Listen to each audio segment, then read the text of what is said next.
क्यों मिल रहा है ABCD को इतना मान, हिंदी वर्णमाला से क्यों हुए हम अज्ञान।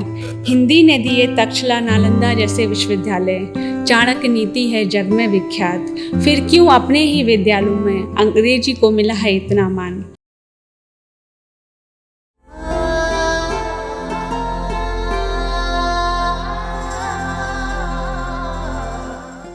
तो आज की कविता मेरी हिंदी के लिए है और आज की कविता का शीर्षक है हिंदी की व्यवस्था।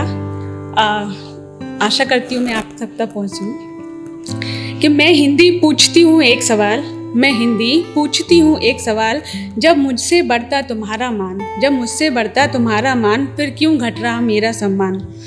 हिंदी की वर्णमाला पढ़कर, हिंदी की वर्णमाला पढ़कर पैदा हुए कई विद्वान, फिर क्यों खतरे में पड़ी मेरी आन। हिंदी से युवा पीढ़ी कतराने लगी, अंग्रेजी को हृदय से अपनाने लगी, भूल मुझसे कहीं हो गई, माँ हमारी कहीं खो गई।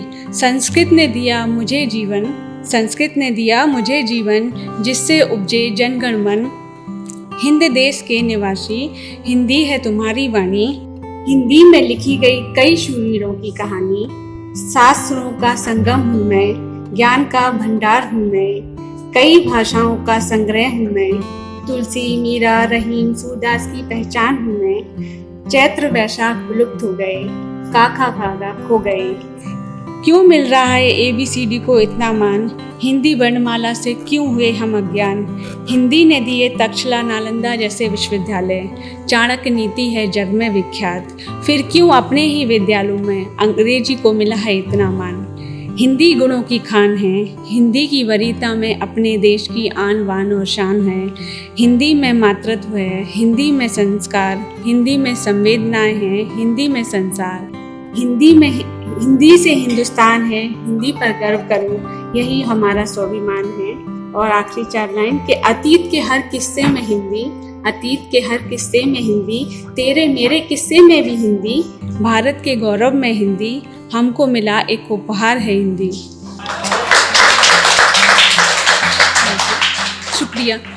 अब चूँकि ये मेरा जो शीर्षक है हिंदी की व्यवस्था, मैं आप लोगों को बताना चाहूँगी कि 1885 में जब हमारा देश आज़ाद नहीं हुआ था, तब ब्रिटिशर्स को इतना समझ में आ गया था कि हम उनकी ताकत के थ्रू भारत को दबा तो सकते हैं पर मिटा नहीं सकते, क्योंकि हमारे संस्कार, इतनी जड़ें हमारी मजबूत थी, हमारी जो नीतियाँ चलती थी, हमारी जो कलाएं थी, हमारे जो शास्त्रों में जो निपुण थे, जो चिकित्सा चीज़ें थी, बहुत सारी ऐसी नीतियाँ थी कि जिनके कारण हमको हराना मिटाना बहुत नामुमकिन था।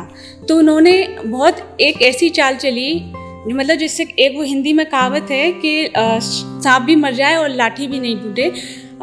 सबसे हमारे जो पहले जो गुरुकुल थे, गुरुकुल में जब भी कोई विद्यार्थी जाता था, चाहे वो बड़े राजाओं का हो या छोटे ग्रुप का, लेकिन वो जो बच्चे एक फौजी बन के वहाँ से निकलते थे, वहाँ पे उन लोगों को सब कुछ सिखाया जाता था, शस्त्र विद्या से लेके दैनिक जीवन में जो आपके काम आती हैं सब चीज़ें, सब कुछ सिखाया जाता था। इस चीज़ को देख के उन्होंने गुरुकुल को मिटा दिया और अपने स्कूल का स्थापना की। यह एक बहुत बड़ी वजह रही जहाँ से हम लोग हिंदी का मतलब खात्मा शुरू हो गया और जो हमको समझ में ही नहीं आया। आज हम विदेशों में जाते हैं तो हर कोई अपनी ही लैंग्वेज को बहुत महत्व देता है। आप बाहर जाएंगे तो आपके दवाइयों के जो प्रिस्क्रिप्शन होता है वो भी दवाइयों के रैपर में भी, खाने की चीज़ों में भी उनकी खुद की लैंग्वेज लिखी रहती है, पर हमने ये छोड़ दिया। आज हमारे बड़े बुजुर्ग लोग जो अच्छी जॉब किए हैं, अच्छे पैसे कमाए हैं, लेकिन उनको अंग्रेजी नहीं आती। एक भरोसे पे वो डॉक्टर के पास जाते हैं, इंग्लिश में प्रिस्क्रिप्शन लिखा जाता है, इंग्लिश में वो लेकिन वो पढ़ नहीं सकते, वो क्या खा रहे हैं क्या पी रहे हैं, उनको हमने अपाहिज बना दिया। क्यों? क्योंकि हमको हमारी हिंदी पे भरोसा नहीं रहा। आज चंद्रयान 3 पहुंचा, जहां लैंड किया उसको शिव शक्ति का नाम दिया गया। हो सकता है हमारे बच्चे शिव शक्ति को ना पहचानते हुए बाहर के लोग आके जब पढ़ेंगे बताएंगे कि शिव शक्ति क्या थी। तो ये हमारी ही विवशता है कि हम अपनी हिंदी को मान नहीं दे पा रहे हैं। हो सकता है अगले कुछ वर्षों में जिस तरह से भारत की प्रगति हो रही है, तो ये आज की जनरेशन समझ सके कि हमारे लिए हिंदुस्तान, हमारे लिए हिंदी कितनी महत्व रखती है। क्योंकि हिंदुस्तान में कई सारी बोलियां बोली जाती हैं, पर हिंदी कैसी है, जैसे एक आसमान में तारे चमकते हैं, वैसी इस आसमान में छोटी छोटी बोलियां चमकती हैं। लेकिन अगर हिंदी का अस्तित्व नहीं रहेगा तो कुछ भी नहीं रहेगा।